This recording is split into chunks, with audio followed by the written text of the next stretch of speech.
Nadreen अस्सलाम वालेकुम। Inside news के नए प्रोग्राम के साथ मैं हूं इब्राहिम राजा और आज हम बात करेंगे कि army chief general Qamar Javed Bajwa से एक अहम तरीन मुलाकात की कहानी क्या है, जनरल बाजवा को क्या अहम तरीन पैगाम पहुंचाया गया, DGISI जनरल नदीम अंजुम के मुतल्लिक एक बहुत बड़ी और तहलका खेज खबर क्या है, DGISPR की जानिब से क्या नया और धमाका खेज बयान जारी किया गया है और लंदन से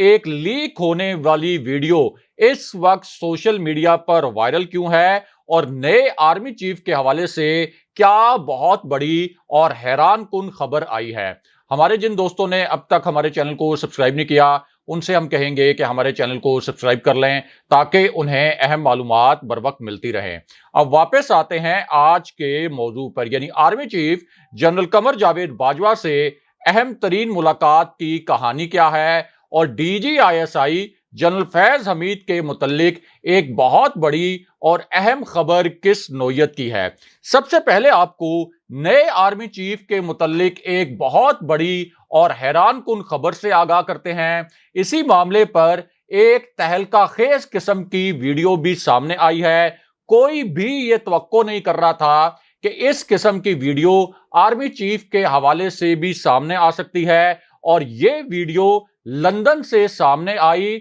जहां अदालत से मफरूर करार दिए गए, जहां अदालत से मुजरिम करार दिए गए, जहां अदालत से इश्तहारी करार दिए गए मियां नवाज शरीफ की जेर सदारत पाकिस्तानी काबीना का इजलास हुआ और अब वहां से एक बहुत ही घिनौनी किस्म की वीडियो और एक शर्मनाक किस्म की खबर आई है। इस खबर ने इस वक्त ना सिर्फ सोशल मीडिया पर तहलका मचा दिया है बल्कि जो मेन स्ट्रीम चैनल्स हैं वहां भी इस खबर की बड़ी बड़ी हेडलाइंस चल रही हैं, बड़े मानी खेज किस्म के तबसरे किए जा रहे हैं और जो प्राइम टीवी चैनल्स हैं उनके प्राइम टाइम प्रोग्राम्स में इस खबर को डिस्कस किया जा रहा है और इस खबर का ताल्लुक आला तरीन फौजी क़यादत से है और आला तरीन जनरल से है। इसी तरह लंदन से आने वाली इस खबर का ताल्लुक नए आर्मी चीफ से भी है। अब जिन जनरल्स के साथ इस खबर का ताल्लुक है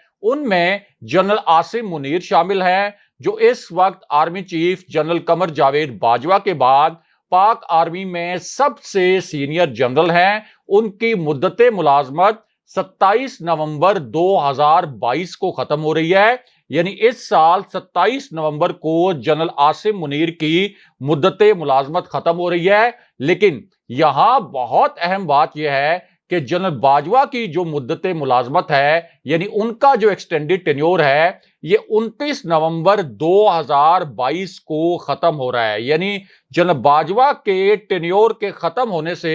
2 दिन पहले जनरल आसिम मुनीर की रिटायरमेंट है। लेकिन चूंकि किसी भी नए आर्मी चीफ के लिए जो समरी मूव होती है वो तकरीबन 15 दिन पहले GHQ से प्राइम मिनिस्टर ऑफिस मूव हो जाती है, इसलिए जनरल आसिम मुनीर के हवाले से जो उनकी रिटायरमेंट डेट है ये बहुत अहमियत की हामिल है। वो गुजरावाला की कोर भी कमांड कर चुके हैं और इस तरह से वो नेक्स्ट आर्मी चीफ के लिए एलिजिबल भी हैं। लेकिन ये जो खबर आई है लंदन से, बहुत ही शर्मनाक किस्म की खबर, इसी खबर का ताल्लुक आला फौजी क़यादत में जनरल साहिर शमशाद मिर्जा से भी है। जनरल साहिर शमशाद मिर्जा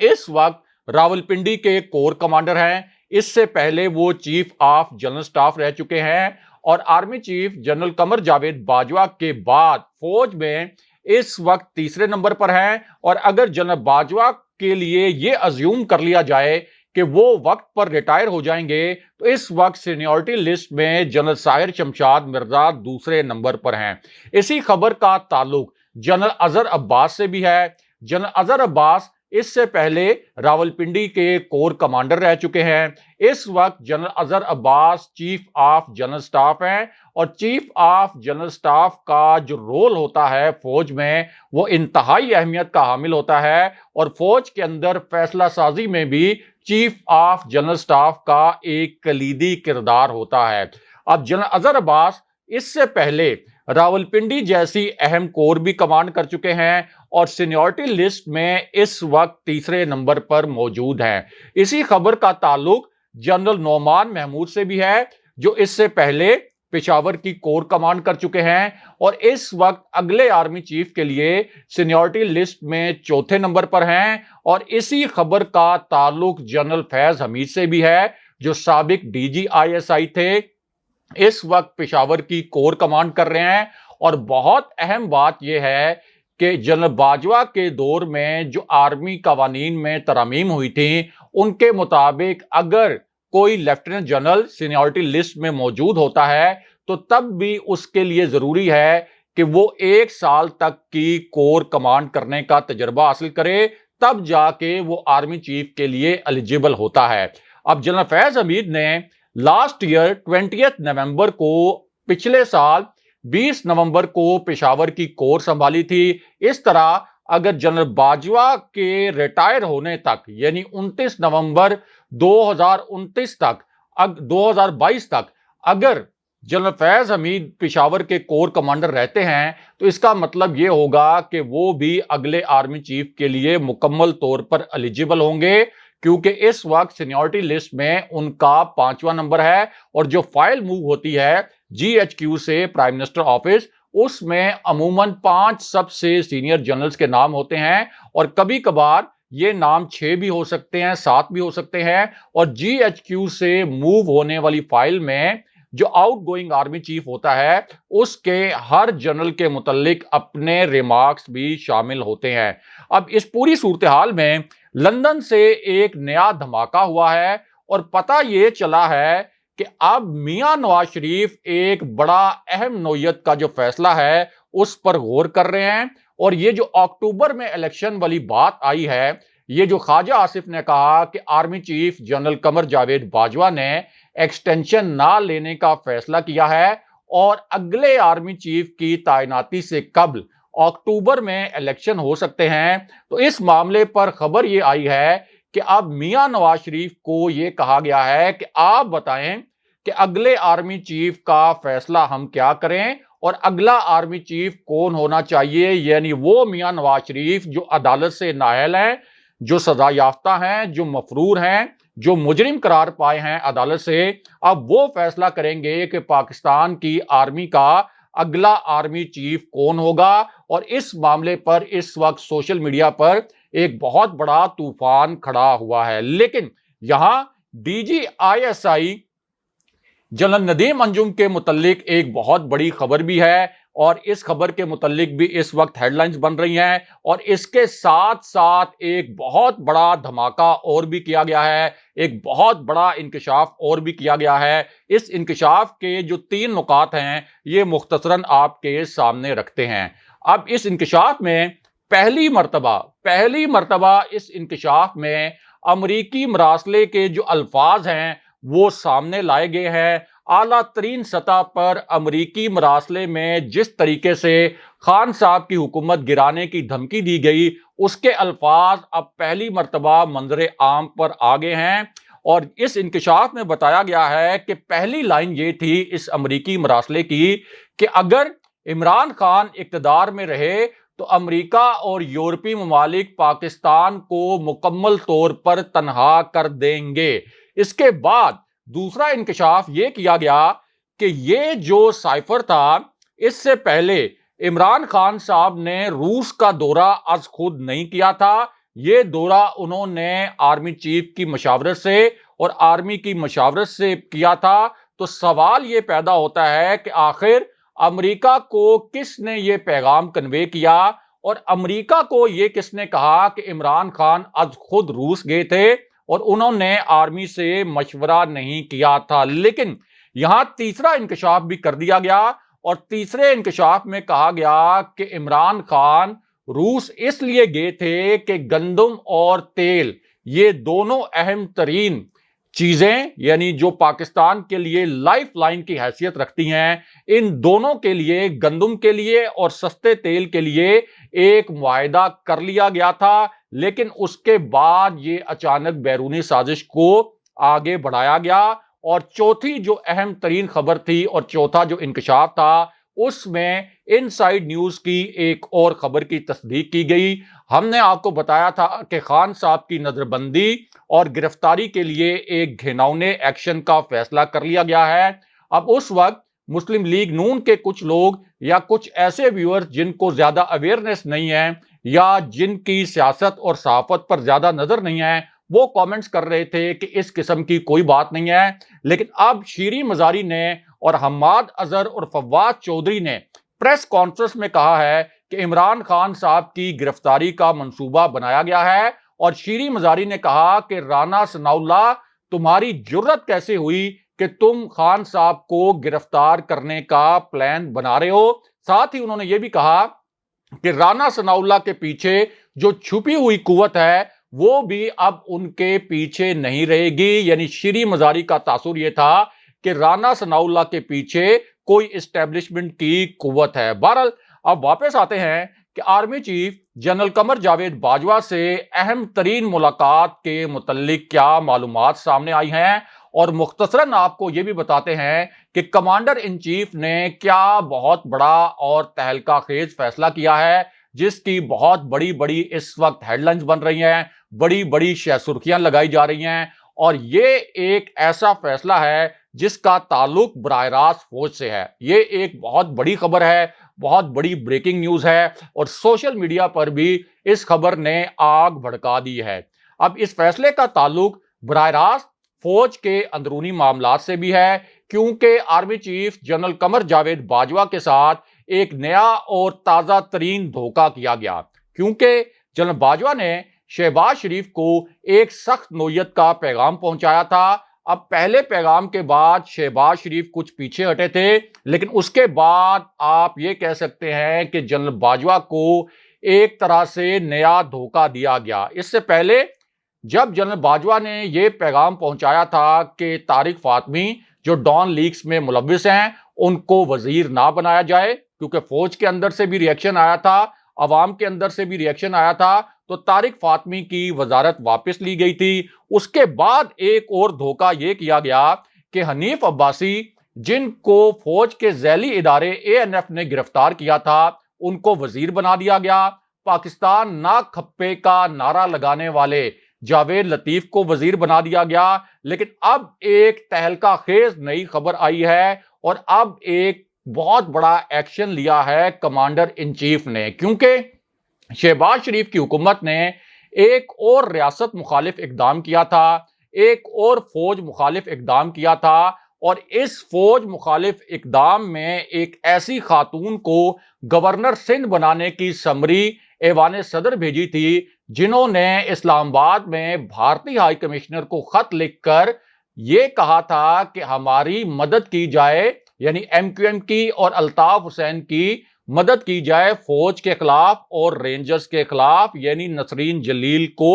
گورنر بنانے کی جو سمری ہے یہ ایوان صدر بھجوائی گئی۔ لیکن فوج کے کمانڈر ان چیف کے طور پر اس سمری کو اب روک لیا گیا ہے۔ دوسری جانب جو ولی خان کاکڑ، جن کو گورنر بلوچستان لگایا جانا تھا، ان کا نوٹیفیکیشن بھی روک لیا گیا ہے، جبکہ بلیغ الرحمان کو گورنر پنجاب لگانے کا نوٹیفیکیشن بھی روک لیا گیا ہے۔ اور اس وقت 3 صوبوں میں جو سپیکرز ہیں وہ قائم مقام گورنرز کے فرائض انجام دے رہے ہیں، جبکہ پنجاب میں حالت یہ ہے کہ پرویز الہی نے قائم مقام گورنر کی ذمہ داریاں ادا کرنے سے بھی انکار کر دیا ہے، اور یہ اقدام کیا ہے فوج کے کمانڈر ان چیف صدر عارف الوی، جنہوں نے نسرین جلیل جیسی فوج مخالف خاتون کی سمری جو ہے گورنر سندھ لگانے کے حوالے سے اس کو روک لیا ہے۔ لیکن یہاں سپریم کورٹ سے بھی ایک بہت بڑی اور تہلکہ خیز قسم کی خبر آئی ہے۔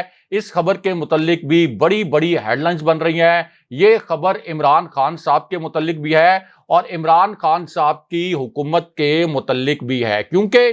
جو قاسم سوری کی رولنگ تھی ڈپٹی سپیکر کے طور پر، اس حوالے سے اب عمران خان صاحب نے عدالت میں یعنی سپریم کورٹ میں نظر ثانی کی درخواست دائر کر دی ہے، اور اس درخواست کے 2 جو اہم ترین نکات ہیں اس کے متعلق آپ کو مختصراً بتاتے ہیں۔ اس میں ایک نکتہ تو یہ ہے کہ سربراہ حکومت کا डिप्टी स्पीकर के इकदामात से कोई ताल्लुक नहीं होता और असेंबली की कार्रवाई के दौरान डिप्टी स्पीकर ने आइन के आर्टिकल 5 पर अमल दरामद किया था। उसके बाद इसी नजरसानी की अपील में कहा गया कि तहरीक अदम एतमाद पर वोटिंग के लिए आइन में दर्ज वक्त खत्म हो चुका था। वक्त खत्म होने के बाद वोटिंग किसी सूरत हो नहीं सकती थी, लेकिन अदालत उज़्मा ने आइन के आर्टिकल 66, 67 और 69 का दुरुस्त जायजा नहीं लिया, लिहाजा अदालत अपने फैसले पर नजरसानी करे। लेकिन यहां जनरल बाजवा के मुतल्लिक एक अहम तरीन और तहलका खेज खबर भी है और दूसरी जानिब DGISPR का एक नया ताज़ा तरीन और हंगामी बयान भी जारी हुआ है। ये उस बयान से मुख्तलिफ है जो कल जारी किया गया था। इस नए बयान के जो दो अहम तरीन नुकात हैं वो मुख्तसरन आपको बताते हैं। अब इनमें से एक नुक्ते में DGISPR ने कहा कि हम यानी फौज काफी अरसे से ये कह रहे हैं कि फौज का सियासत से कोई लेना देना नहीं, लेकिन उसके बावजूद हम देख रहे हैं कि मुसलसल फौजी क़यादत के मुतल्लिक बयानात आ रहे हैं। उसके बाद एक बहुत ही अहम नुक्ता और बहुत ही तहलका खेज नुक्ता DGISPR ने बयान किया और उनका कहना था कि हम काफी अरसे से बर्दाश्त और तहम्मुल का मुजाहरा कर रहे हैं। यानी फौज काफी अरसे से बर्दाश्त और तहम्मुल का मुजाहरा कर रही है। उनका तासुर ये था कि हो सकता है कि ये बर्दाश्त और तहम्मुल बहुत अरसे तक ना रह सके और उसके बाद उन्होंने कहा कि पाकिस्तान के कानून के मुताबिक फौज को सियासत से दूर रहने का हुक्म है। लेकिन यहां अहम तरीन बात यह है कि फौज को सियासत में कौन घसीट रहा है। मरियम नवाज बयानात दे रही हैं जनरल फैज के मुतल्लिक और इसी तरह आसिफ अली जरदारी ने जनरल फैज के मुतल्लिक कहा था कि वो बेचारा तो खुड्डे लाइन लगा हुआ है। बहरहाल अब वापस आते हैं कि army chief general Qamar Javed Bajwa की अहम तरीन मुलाकात के मुतल्लिक क्या दो नए और तहलका खेज इंकशाफात हुए हैं। ये ऐसे इंकशाफात हैं जो इससे पहले मंजर आम पर नहीं आए थे, ऐसे हकायक हैं जो इससे पहले सामने नहीं आए थे, लेकिन अब इन हकायक की तस्दीक की गई है और इसी वजह से ये जो हकायक हैं इनके मुतल्लिक मीडिया पर लाइव नशरियात भी की जा रही हैं और सबसे बड़ी आज की हेडलाइन यही इंकशाफात हैं और ये इंकशाफात आला तरीन सतह पर किए गए हैं। अब इन इंकशाफात के जो दो नुकात हैं वो मुख्तसरन आपको बताते हैं। अब इनमें से एक इंकशाफ तो इमरान खान साहब ने खुद किया और जाहिर है कि खान साहब प्राइम मिनिस्टर थे, इसलिए उनके इस इंकशाफ की बड़ी अहमियत है। और उनका कहना यह था, पहले तो उन्होंने कुछ फिगर कोट किए और फिगर कोट करते हुए उन्होंने कहा कि आज पाकिस्तानी रुपया तारीख की कम तरीन सतह 193 पर है, जो 8 मार्च को 178 पर था। इसके बाद उन्होंने लिखा कि स्टॉक मार्केट 3000 पॉइंट्स गिरकर यानी 6.4% तक गिर चुकी है और 604 अरब रुपए का नुकसान हो चुका है। इसी तरह जो महंगाई की शरह है वो 13.4% की बुलंद तरीन सतह पर है। लेकिन इसके बाद खान साहब ने एक बहुत बड़ा तहलका खेज इंकशाफ कर दिया और इस इंकशाफ में उन्होंने कहा कि मैंने खुद जिनको मैं न्यूट्रल कहता हूं यानी फौजी एस्टेब्लिशमेंट, उनको बताया था कि अगर ये अमेरिकी साजिश कामयाब हो गई तो हमारी जो मईशत है ये डूब जाएगी। उसके बाद हमारे अहम तरीन खिलाड़ी यानी वजीर खजाना शौकत तरीन ने जनरल बाजवा से मुलाकात की। जी हां, शौकत तरीन ने जनरल बाजवा से अहम तरीन मुलाकात की और उनको भी बताया कि अगर इस साजिश के नतीजे में इस हुकूमत को गिराया गया तो मईशत डूब जाएगी। ये खान साहब ने अब खुद इंकशाफ किया है। लेकिन यहां DGISI जनरल नदीम अंजुम के मुतल्लिक एक बहुत बड़ी और अहम नोयत की खबर भी आई है और ये खबर एक ऐसे वक्त में आई जब अमेरिकी साजिश के बयानिए के मुतल्लिक इमरान खान साहब रिकॉर्ड तोड़ जलसे कर रहे थे। और अब खबर ये आई है कि DGISI जनरल नदीम अंजुम की अमेरिका में आला हुकाम से मुलाकातें हुई हैं। ताहम इस दौरे के मुतल्लिक ये कहा जा रहा है कि ये दौरा पहले से शेड्यूल था। दूसरी जानिब बहुत ही मानीखेज किस्म की खबर ये आई है कि अमेरिकी सफीर جو 4 سال سے پاکستان میں ان کی پوسٹ خالی تھی، تعیناتی نہیں ہوئی تھی، لیکن اس امپورٹڈ حکومت کے آنے کے بعد اور امریکی سازش کے بعد اب 4 سال بعد اسلام آباد میں نئے امریکی سفیر آ رہے ہیں، جبکہ دوسری جانب خان صاحب سیکیورٹی کے بغیر ایک مرتبہ پھر عوام میں پہنچے اور اپنے ایک فین بچے سے بھی ملے جو ان کا بہت بڑا فین تھا، اور اس دوران وہ خوشی سے رو بھی پڑا۔ اس کو آٹوگراف دیا خان صاحب نے، جس کی قیمت دبئی کے ایک تاجر نے، یعنی جس شرٹ پر یہ آٹوگراف دیا گیا اس کی قیمت 2 کروڑ روپے لگائی ہے، اور یہ ویڈیو اس وقت وائرل ہے۔ اگلے پروگرام تک کے لیے خدا حافظ۔